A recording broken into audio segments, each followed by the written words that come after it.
Hello, everyone, and welcome to What Fresh Hell Laughing in the Face of Motherhood. This is Margaret. And this is Amy. And this week, we're going to talk about even more reasons why we think the way we think. Because we love these episodes, you and me. I loved this. I mean, I think about a lot of things that we talk about, but the episode we did about like how we make decisions, I quote it all the time to myself, to other people. It just really lit me up. So I'm excited for today. That was about like razors and how you make a good decision. Chesterton's fence and those sort of course, the Chesterton fence. Right. We all know about that now. I don't even remember what the Chesterton fence was. Chesterton's fence was don't remove a fence that's there for reasons you don't understand. Yeah, right. Such a good one. It is a good one for new daughters-in-law on the scene, right? Saying, why don't you open presents on Christmas Eve? It's supposed to be Christmas morning. Chesterton's fence. Chesterton's young lady. fence. Young lady.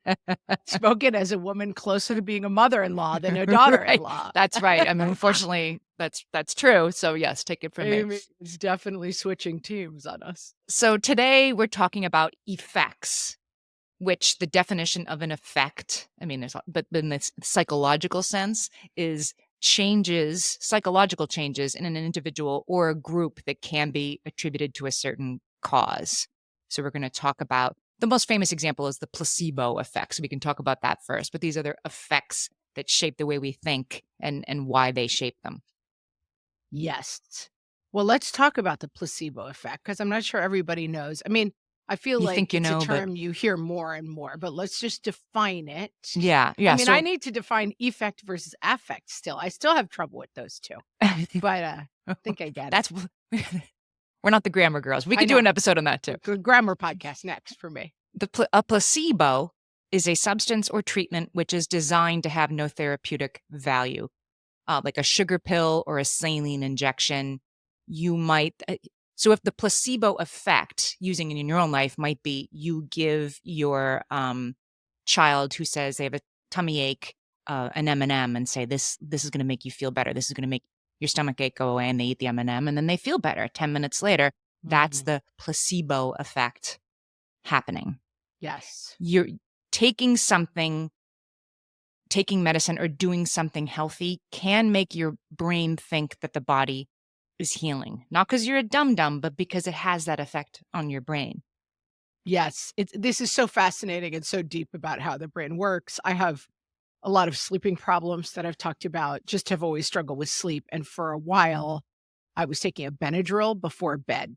And then, of course, I couldn't sleep if I didn't take a Benadryl. And my doctor said, it's not actually helping you sleep at all. It's just that it's part of your ritual of going to sleep. And without it, you feel like you can't sleep. But she said, just cut them in half, take a half of Benadryl, and I'm not going to do anything to you. But the role it is playing is not medicinal anymore. It is placebo. Super interesting. Yes. Placebos can actually, they change how you perceive yourself. So it can help with pain. It can help with sleeplessness. It can actually help with symptoms because your brain is perceiving it as being helpful, even though it's not actually impacting the disease or, whatever's causing the thing. It works.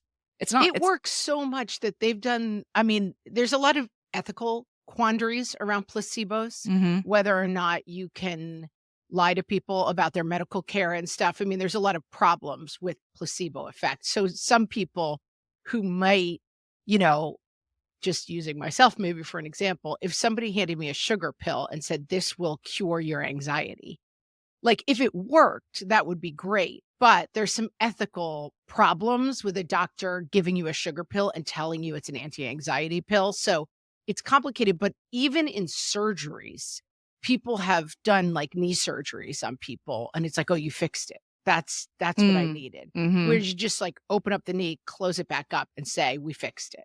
Like, so it's crazy how strong it is. There are sort of ethical questions around it, but it is part of a medicine being proven effective. In order to prove that a medicine, like I'm thinking of a migraine medicine I know about that, you give it to people who have migraines, but only half of the people are actually getting the new medicine they're trying and half are getting a placebo. And when you sign up for the study, usually that you might be these days, that you might be getting a placebo and you might be getting the real thing. And what's Right, crazy, but you don't know which you one you don't actually know. got. Right. You don't know. And this is a statistic I found. About 50% of drugs that they trial fail in the trial stage because the placebo in the study is proven to be just as effective as the medicine that they're testing. It's wild. It's wild. Yeah. I could do a spin-off podcast called The Placebo placebo Effect and effect, just right. talk about it all day long. Right, right. But have you heard of the nocebo effect? I don't think so. I didn't either. Learn about the nocebo effect. It occurs when the recipient of an inert substance reports a negative effect or a worsening of symptoms. Like, if you make me take that Benadryl, it always gives me constipation the next day. And you're going to take the Benadryl the next day. I'm like, see, I knew it. Now now I don't feel well. Now I feel very bloated. And it's because of the Benadryl, even though it's not, but you predicted ahead of time that it would cause that. Yeah. I mean, this is something that happens all the time too, that, Right. you'll hear, I have a doctor friend who talks about it and it's like, oh, I'm allergic to whatever. And it's like, you just had a bad experience with it once. It's just food Maybe poisoning. that's another option that like, probably if it led to like, extreme vomiting all of a sudden, it might not be an allergy. Like that's sometimes not how allergies work. Right. Now, on the other hand,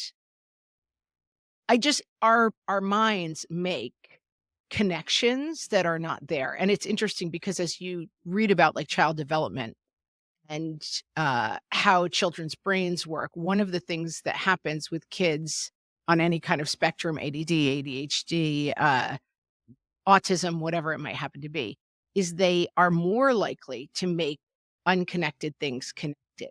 So I Oh, wore a this is blue interesting. shirt and I went out and it was raining. Therefore, I can't wear blue shirts anymore because I don't want it to rain. And it's like a theory of mind and a like, See kid. also any sports fandom that might occur in your household that you have to wear Well, this shirt and yes. sit on this cushion and nobody Or can walk by the TV while no. the kicker's out there. Right. Yeah. Yeah. And I That's mean, real. I know that stuff's all real, but I'm talking about other stuff. no, that's real. If I eat the cupcakes in the right order, the Giants will win the Super Bowl. And let me just Oh, say it worked. So come they at me. could start making some cupcakes is all I have to say. They really need to right now.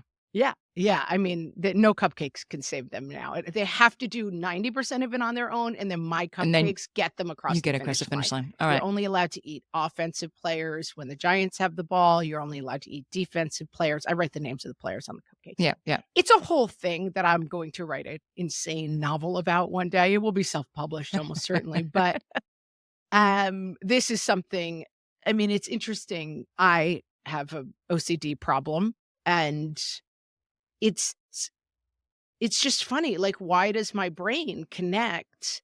If I touch this thing 3 times, then It my won't kid rain, who I'm right? worried about passing the exam will pass it, Yes. And what's crazy about it, and I've talked to therapists about it and continue to work on it, is that I'm like, even when my therapist's like, well, there's really no connection. I'm like, of course not. But there's a huge part of me that is like, But it works, worked, you know right? what It I did work mean? yesterday, It right? worked. And that's the other thing that's interesting because I've been working on this a lot recently is that you only see it working. You only pick up that it's working when it happens. Like you dismiss all the times it didn't work. You dismiss all the times you touch it and your kid still failed the test. Yes. But There's a name for that you too. I can't think of what it gather is. information based on like, oh, see, it did work. See, the Mhm. Giants did win. Now, if the Giants had lost after all my cupcake eating, I would have just been like, oh yeah, of course it didn't work. But since it worked, I'm like, I'm back to the cupcake making. Or it worked like the last time you did it. You adhere to that. Yeah. Yeah. The near miss effect. A lot of these I hadn't heard about, but then as with Chesterton's fence, you're like, this is great advice. Or like, oh, I know what this is. I I totally know get it. this one. So a near miss effect, a player is encouraged to continue playing a game because the previous try appears proximal to a win. Like think about a slot This is slot machine. machines. Oh yeah, Right. Every exactly. time you almost won. It was three cherries, and a clown, right? You didn't win, but you Right. almost won, which keeps you playing and it gives you a higher motivation. The near miss increases the dopamine, increases your heart rate, and encourages you to try again, to keep doing what you're doing, even though the chance of winning is, of course, exactly the same. I feel like I've heard about this as, like a just right book for kids, the teachers will sometimes Mhm. say, like, it's a book that challenges their reading ability. Like, you're gonna find 2 or 3 words, in a Right. chapter that you don't know, that you've gotta keep kids reading at a level that is a little bit more advanced for them to keep them Mhm. kind of engaged and interested in Mhm. it. I don't know, I haven't seen I studies about I it. I A mean, teacher just told me that, and I was like, "That makes sense." I've definitely fallen for this. I don't really gamble, but, like, at carnivals or whatever, like, "Oh, I almost got it, and if I just play the game again and hit the big hammer, I'll get almost all the way to the top." Never really realizing that everybody gets almost all the way to the top because it's the near miss effect. They wanna make Right, you feel like you almost won every time. It isn't just right. you're so good at it It's funny, or like, you're so that's game lucky. designers, that's like Candy Crush, like, it just keeps you right in that place of, like, "I almost got it." And I'm sure they do a lot of testing on when it gets too hard and people are like, "I'm just gonna give up, this isn't even fun, I can't Right. get it." It's like, it's gotta stay close enough to the line to keep you addicted to Oh it, my basically. gosh, or like Wordle. I always get Yeah, the yeah, Wordle in a yeah. certain number of guesses. I mean, the tail, the distribution is really about the same, and they must really think about that, that the words have to be dusty and not like Quetzalcoatl or whatever five-letter word is really, Well, and rare I think because the then people will stop whole playing. game is kinda that way. It's Mhm. like, it's 5 letters, you've got 6 chances. I don't know, But I we never have get a it in guy. 2 and I never get it in 6. I always get it in like 3 or 4, right? And so they're definitely Yeah. structuring it that way so that you'll feel pretty successful and keep playing. I'm not here to brag, but I've gotten into, like, 10 times. The Martha Mitchell effect. This one is not really an effect, I'm gonna say. I'm not sure that this is a psychological effect, but this is an incredible story that I had never heard of. The Martha Mitchell effect occurs when a medical professional labels a patient's accurate perception of real events as delusional, resulting in a misdiagnosis. So this isn't really I mean, I guess it's an effect in the brain of the medical researcher that like, no, you're crazy. That's not really happening, but it's really happening. Martha Mitchell was the wife of the attorney general during the Nixon administration. Her husband was John Mitchell. And she went to officials and told them that she had been drugged and put under armed guard during a visit to California. Her husband went back to Washington, D.C. She said that they've drugged me and there are guards outside my room so that I can't leave the hotel or make any phone calls.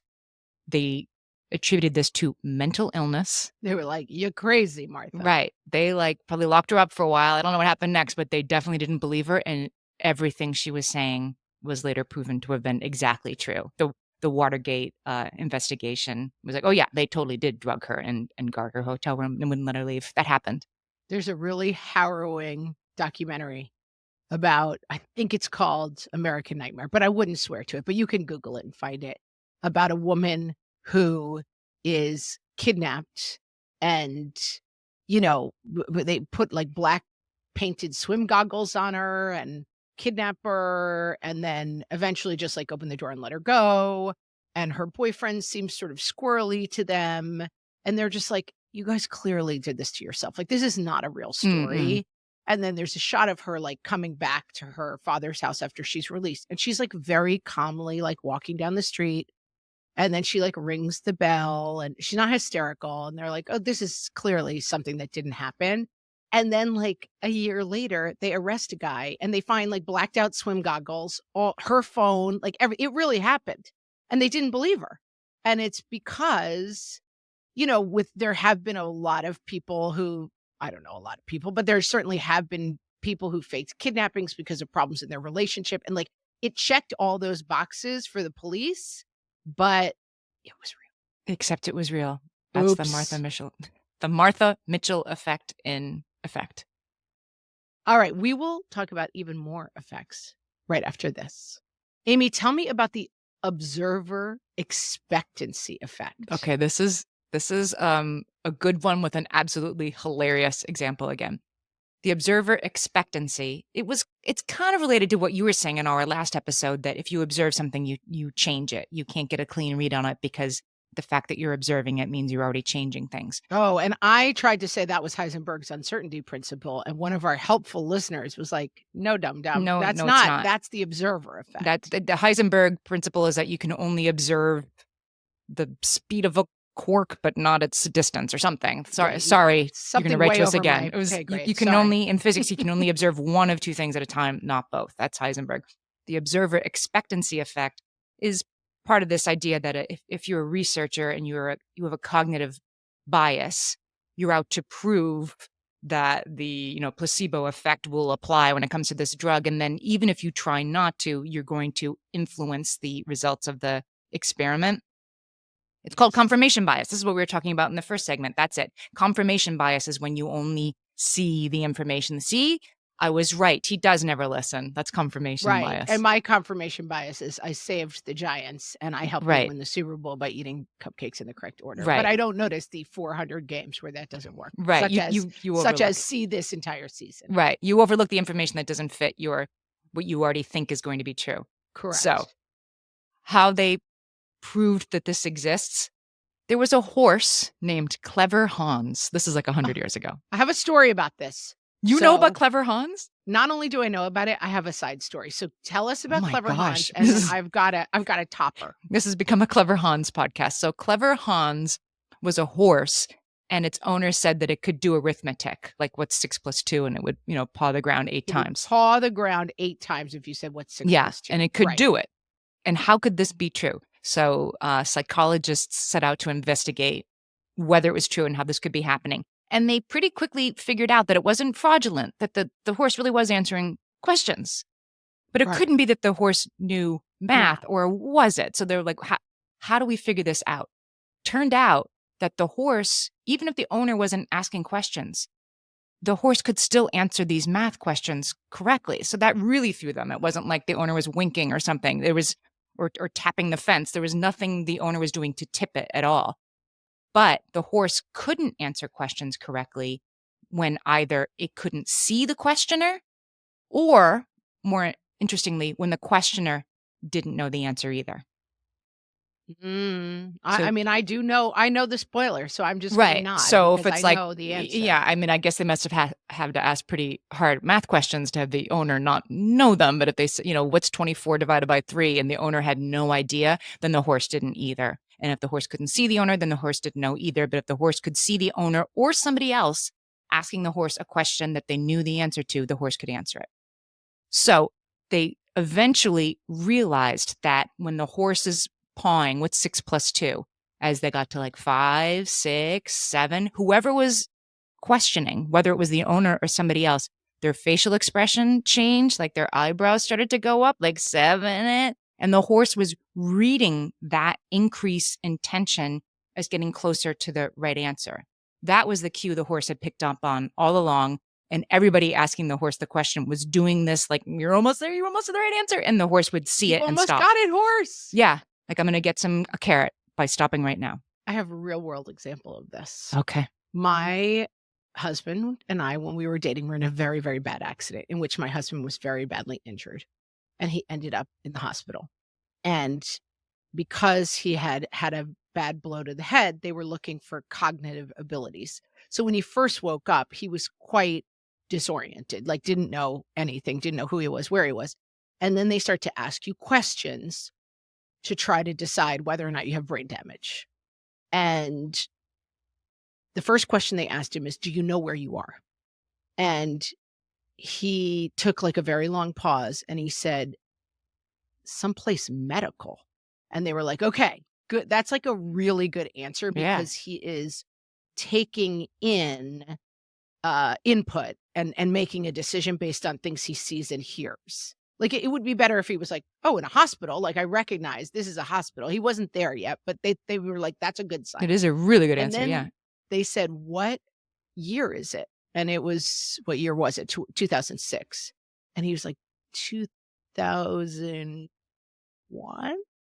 No, 2002. And he kept going. Right. And then he got to 2006 and everyone was like, it's 2006. He did exactly the same thing the horse did, which is he was reading people's faces Like when he said 2001, he could tell we were all like, oh no, he's got major brain problems. Like our faces were squinty. But we all celebrated when he got to 2006 and he knew it.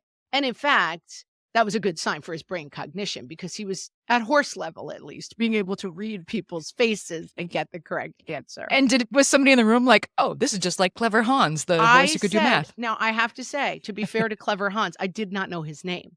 But I said, oh my gosh, it's just like the horse who could do math. I knew this story. I don't know why, but wow. I said, oh, that's so funny. He's like a horse pawing at the ground until he sees the answer that everybody's excited for. So and when the doctor's like, say more about this, a horse, you say. They were taking notes. Yeah. And is a horse in the room here with us? I had the Martha Mitchell effect. They took me out and they took me to the rest cure. But, you know, it is, I definitely had heard the story and I definitely recognized, again, apologies to Clever Hans. I did not know his name, but I was said, you're just like the counting horse. I mean, he was still pretty clever, let it be said. Like the horse figured out like, oh, when they raise their eyebrows, I'm almost right. And then when That's they why do we something call my else. husband Clever David now. Yeah. Yeah. Clever David. He shall be from now on. The name letter effect. This one is one I never heard of. Kind of fascinating. People tend to prefer the letters in their name over other letters. And they don't know they're doing it. So they ask people to rank all the letters of the alphabet in order or just sort of muse about what their favorite letters are. And people aren't aware. I don't know how they solve for this, but people aren't aware that they're just saying, oh, I really think A is wonderful, said Amy. They don't know that they're doing it, but they have solved for that. They say like, well, you learned to write an A first because your name is Amy, so therefore you like it better. They somehow have solved for that too. I guess I should have come better prepared, you guys. Like, well, how did they solve for that? Because I don't know. People are just so funny. And I think that it's so useful to, I don't know what it solves, but so many of the things we do that we think are completely like free will choices in a vacuum, right, are informed by so many things that we are not even aware of going on. That Kevin starts with K, right? And that's why you thought Kevin should be hired. Yeah, because of the name letter effect. Who knew? Yeah. And it goes into like the kind of people we're attracted to, you know, like the kind of things we are attracted to, your brain is working on a very deep level that you are just not that aware of. There was a study that showed after Hurricane Katrina, a large proportion of people who gave to disaster relief had names that started with K, like Kate and Kevin. Like they liked, they're so weird. Like that hurricane a little extra. Yeah. Yeah. So if you want to they hate it more or they love they just it pay more attention they to pay it more. I think, they're more attracted to its importance as an event because it starts with a letter that they like. So I don't know if this will have proven true for Milton, but yeah, that you give. I mean, I should have donated name. Margaret and Milton. I can't say that I donated to it. Hurricane and Milton, but I'm behind. It's very important, and it makes me think there must be like, am I more likely to give to charities that start with A? Maybe I am. I mean, I'd have to go back and look. I don't know, but it's fascinating. Charity locksmith, yeah, that I donate to those. It's very interesting. And brands. You prefer brands that match your initials. I can't think of any that match mine. A&W root beer. A&W It's got that frosty mug taste. Do you love it? Do you drink it all day? I don't drink root beer. But if you asked me to name a brand of root beer that was the best root beer, I would say A&W. Sure, I would. Well, mine would be M&M. I mean, I was Martin before I was married, so my nickname was M&M growing up. The Eaton-Rosen Effect proves something I always knew to be true. These are all new to me, except I'm like, oh, I knew this one. The Eaton-Rosen Effect is that sayings or aphorisms are perceived as more accurate or truthful when they rhyme. This is you all over, Amy. From the beginning of the podcast, I would say something like, I just want to yell less. And you would say, we need a phrase for that. Yell less, don't worry about the mess. It always rhymed. Like you love a rhyming saying. I love it. And yeah, not just so we remember it, but for my kids, like effectiveness, like you get what you get and you don't get upset. There's a reason that's like that. You know what? That's a great saying. It's because it rhymes. In my house, no feet where we eat was a very sticky aphorism that, you know what? I didn't get a lot of pushback on it. I didn't have to yell. I just say, take your stinky carpet grippers off of my table. Yeah. I mean, maybe I should go with no feet where you eat. I would like to see if you could somehow prove that homes where there are rhyming rules like that tend to have those rules tend to cause less conflict in the house because they're just abided by everybody. We have a thing in our house right now. Our kitchen cabinets kind of like don't quite shut. Like if you like walk away and just sort of swing it behind you, it doesn't, it goes like most of the way shut, but it doesn't quite. I guess they don't bang. It was probably designed that way. I don't know. This is causing my high schooler so like she sees red every time that we leave a cabinet door a little bit open, which we do 98% of the time because you just kind of walk away and just swing. You get the mug and then you turn to the, the boiling water and you just kind of swing it shut behind you and it doesn't shut all the way. It makes her crazy. So she needs, because my spouse and I do not abide by her belief. How about shut the cabinet, you damn idiot? Is it close enough? That's a sight rhyme. I think Stephen Sondheim would have used that and we would have said it was genius. But yeah. Shut the cabinet or I'll catch you in a net. I'm trying. I'm working on it. We'll all right, let me workshop this one a little bit. I'm spitballing here. This is not my best work because I'm just doing it off the top of my head.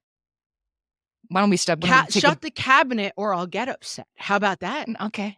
But we're getting closer. We're getting closer. Again, we can't devote the whole I will podcast. Get upset. Shut the cabinet or I will get upset. All right. It still needs work. We'll be back with even more effects that affect our thinking. Amy, let's talk about the Dunning-Kruger effect, which I actually have heard of before. I don't know if everybody has. You think you know what it means, but you're not sure you do know what it means. Yeah, Dunning-Kruger, I've heard of this one. Cognitive bias in which people with limited competence in particular domains overestimate their abilities. I would like to give you an example of this. Okay. We did this on one of our bonus episodes, random questions. And one of the random questions was, what is the biggest animal you could beat in a fight with your bare hands? And the animal is attacking you. It's mad at you, right? So you can't be like, oh, it's a, cow that can't fight back. It's fighting you. It's mad. And so I have had at least 4 men in my life say that they could take a wolf with their bare hands. A wolf, Amy, a wolf. I forget who I said, but I said like a raccoon. I said something like really little. You said the worst answer, a raccoon. It's small and it's very small dangerous. And feral. Right. Yeah, right. like it's the word. You got to pick a large, docile animal. Right. And a cow. Went with these small, ferocious animal punches above its weight. Also animal. might be rabid. Yeah. But yeah, I'm like Dunning-Kruger effect. Look no further than all the men I know who think they could kill a wolf with their bare hands when it's attacking them. Yes. So it's like a specific area. You overestimate your ability to do it when you start something new. See, also me like thinking that I knew how to ski after going down the bunny slope, a few times with no lessons. I did not know how to ski. But this isn't. It can be over applied to be. These days, we kind of use it as a shorthand for like dumb people think they're smart. The dumber you are, the smarter you think you are, which is not really what it means. It means that it reminds me of the story you tell about your child who was, I think, dancing, did a little dance for you in the kitchen. Yes, correct. I'll let you tell the story. My son at probably 6 was dancing around the kitchen and I said, you're pretty good. You should take dance lessons. And he turned to me with a completely straight face and he said, Mom, I should teach dance lessons. And that is him to this very day. He'll pick up a lacrosse stick and, throw the ball out of it. He's like, I think I might be amazing at lacrosse. I'm like, God bless you. I wish I had your confidence. That's right. And then, of course, the better you get at that, there's an inverse of this too. The better you get at lacrosse or, I don't know, fighting raccoons, the more cautious you are about your ability level. Like, I'm not sure I am so good at lacrosse. There's so much to learn. Interesting. Is this also people watching Simone Biles at home and being like, oh, she really should have pointed her toe up? Like the feeling if only I was there. Yeah, like, I mean, I do like to give my husband a little bit of grief as he loudly watches football on Sunday. I'm like, "You're right, honey. You would have done so much better. Right. You would have caught that back flipping end zone touchdown, and you would have remembered to drag your left foot for sure and stay in bounds." Well, David Dunning of the Dunning-Kruger Effect says the first rule of the Dunning-Kruger Club is you don't know you're a member of the Dunning-Kruger Oh, Club, oh god, is that true for right? everything? And I mean, I think that all the time when I'm analyzing things or looking at people's behavior, and I think, gosh, there's a lot of stuff that I don't know. I do too, that, but you're right, of course, that like the person who's going to kill a wolf with their bare hands, it's like, give me a shot at it. I got Right. it. I mean, the conversations that I have had about this, and I don't know, could a person kill a wolf? Maybe even, but the certainty with which I am greeted by these people's ability to kill a wolf, it just it knocks me out. I mean, there might be a biological imperative around, risk assessment that if everybody was too cautious, nobody would ever Yes. get anything done or achieve new things. If everybody was pretty sure they couldn't do things, but I'm not sure. Yeah, I mean, it's also just I think that's right, that there's a dock that we jump off in the summer, and it's like maybe 12, 13 feet off the ground, maybe 16, I don't know, it's pretty high to me, and you just watch the kids, like, flinging themselves off it, and it's like, "Oh, fun, easy," and then you go stand at the top of it, and you're just like, "I would never survive the fall. I'm Right. gonna walk back down the Right. ladder." This one I have heard of, the Zeigarnik Effect, but I Wow, read I've about it. never heard of it. I read about it. And this one you can actually, this one I have some applicability for you. The Zeigarnik Effect is that people remember their tasks that they haven't completed yet, that are unfinished or were interrupted, better than the ones they got done.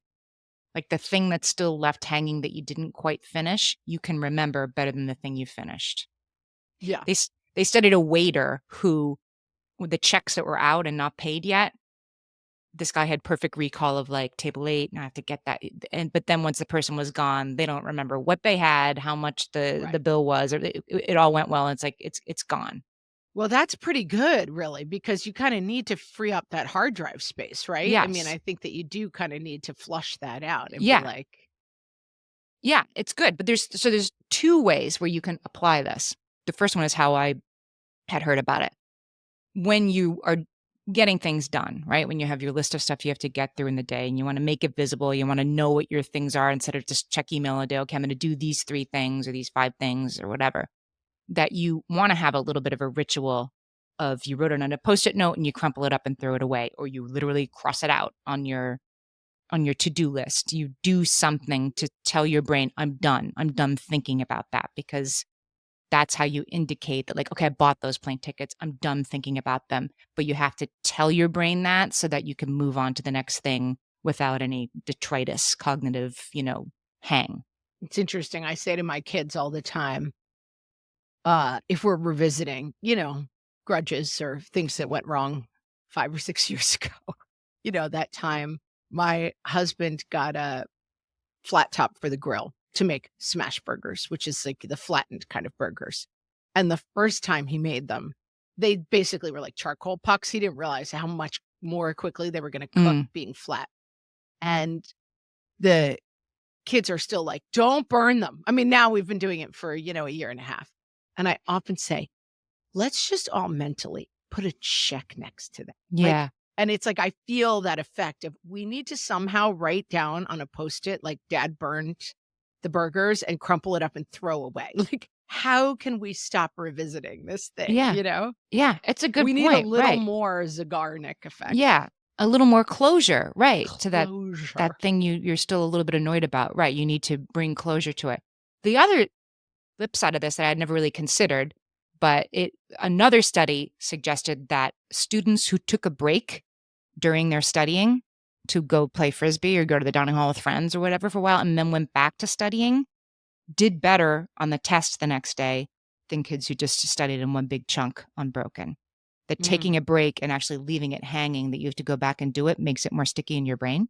Yeah, because your brain there is obviously a way that your brain continues working on something, that its nose still is in like your active pile. I find Yeah. that a lot when I'm trying to write something or get something done, or I mean, I'm trying to write a eulogy, let's say. I've done a couple of times, and I often will just sit and think about the person and write down qualities and just like really just start thinking about the person, maybe with a piece of paper in front of me. But the most important step is then I go for a walk for an hour. And then when I come back, it's like the stuff has risen in my brain. It's like my brain is, I'm like, if I walk, my brain will do this work for me. Right. You solve. Whereas if I could sit in front of the piece of paper the whole time, I might get really locked up.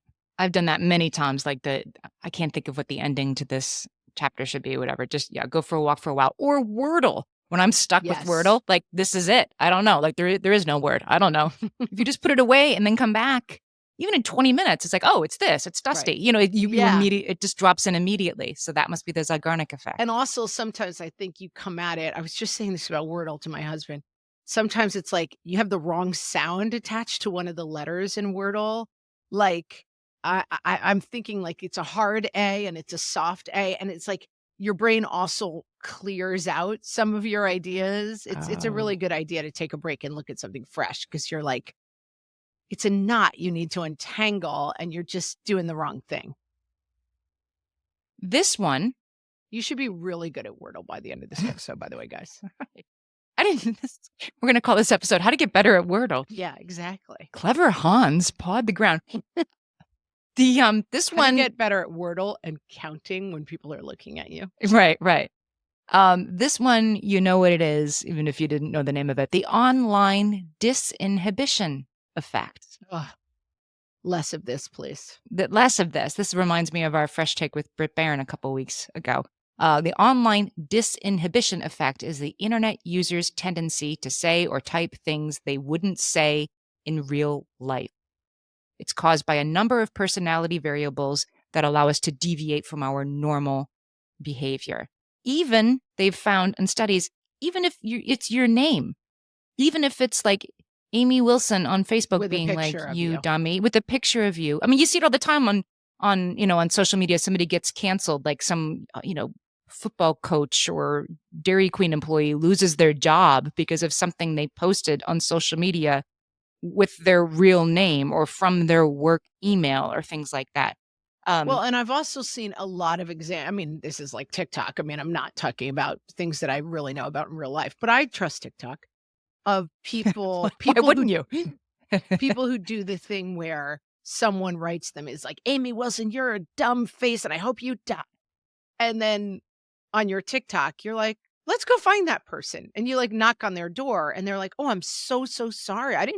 I was just blowing off steam. I don't know what made me say, like, the minute they have to confront you face to face is when humanity away. kind of comes back into it. And I do think writ large, and I talk to my kids about it, that social media is a worse version of humanity, and that you really have to sometimes have the experience of confronting your own words and trying to think about. And I also think I see it a lot right now as people I think are just very keyed up and stressed in general, that the fighting in cars is out of control right now. And I think it's, Oh. again, like, people have this anger. They have this kind of like unspoken anger either towards the world or to like each other in some writ large way. And everybody's in their cars cutting each other off and flipping each other off and piping and honking and "Rah, you idiot." And it's like people want to let that angst and anger out. And even though online is not anonymous, and even though being in your car is not really anonymous, No. the ability to just scream like, "You idiot," at someone out of the window. And I mean, I'm looking at myself. I got into like a whole thing with somebody in another car 2 days ago, and I'm like, "What am I doing?" But, I was a little bit lost. I went to move over. They were like, acting as if I cut them off. I'm like, "I'm lost. I got a kid in the car." And I'm Yeah. screaming this out the window. Like, guess what? They don't care. That's interesting. They're the proximity, the person's right there, but something about like, I'm behind a glass and metal partition and you're also behind a glass and metal partition. So you are not a human being. You are just somebody for me to yell at. Yeah, that's right. And I think I mean, it's funny, like, culturally, that's sports and, like, teams, and we have outlets for the sensation of, like, we want to yell at each other. Yeah. And so, like, let's all put on different colored jerseys and watch a bunch of people play football, and then we can all scream at each other. And it's obviously some sort of deep societal or personal need to have those interactions. Right. But it does make sense to me that people like the comment section kind of, thing where people get so nasty and so personal. And I do believe you probably wouldn't do it in real life, that there's just something about it that makes everybody more disinhibited. And then we bring it into the public square. Then we do bring it into the Starbucks with us, and that's not so great. But even I think it's face to face. I can think about it, social media debates in which I've seen friends of mine or members of my family get into crazy hostile debates on a comment thread. And I think it's the ability to like read it, take it in, think of a response. Whereas if we're all at a cocktail party or a Christmas ornament exchange, people are just not doing that. Like if Yeah. somebody says something you disagree with, you roll your eyes, you go into the kitchen and you talk bad about them. Like it's Yeah. just that's how we do it. But somehow online, it's like, I cannot let this go. I must respond. Like there is literally a blinking cursor saying, like, what do you want to say back? It's Yes. not the best, I think. I think we all It's could maybe do maybe less social media. yeah, maybe not the best. Well, I hope that these reasons why you think the way you think, you'll think of clever Hans next time that Won't we you're giving all somebody think of the answer they clever want. Hans? It's so applicable. Every day I think of clever Hans New ever clever since. Hans merch coming soon to the Yes. What Fresh Hell Tea Public. Yeah, and let's all remember Martha Mitchell, the woman who said people were drugging her and keeping her from leaving her hotel room, and they didn't believe her, but she was telling the truth. Fun fact, if you need something to watch, I didn't see it, so I don't know if it's good, but Julia Roberts did make a movie where she starred as Martha Mitchell. You could just Google Martha Mitchell, Julia Roberts. She did make a movie where she played her, and this all played out. Didn't watch it. I would like to talk to you guys about What Fresh Hell Plus. If you support this show by listening to the ads in our episodes, we love you. Thank you for doing that. The ads make our show possible, and we really appreciate that you listen, that you go check out our sponsors. They know, if you go to a website and you tell them that What Fresh Hell sent them, if you go to a website and you say What Fresh Hell sent me, or you use the code, it really helps the show. So that is definitely one way you can help our show and listen to our show for free.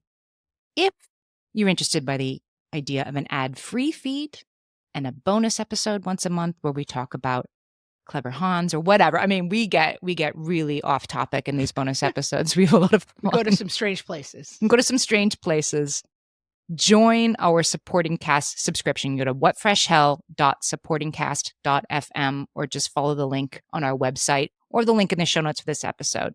$4.99 a month or $39.99 a year. You subscribe in like 2 taps. You keep listening where you're already listening. You don't need a new app or anything. And you'll get an ad-free complete archive of all our episodes plus monthly bonus episodes. And you could always go to whatfreshhellpodcast.com to find links to What Fresh Hell Plus. And if you're still listening, you're in for a treat because I Googled and the movie is called Gaslit, starring Julia Roberts as Martha Mitchell. It might even be a short series, but it is called Gaslit. And with that, don't tell us we didn't teach you anything. Clever Hans, Gaslit, all of this wonderful information and how to play Wordle.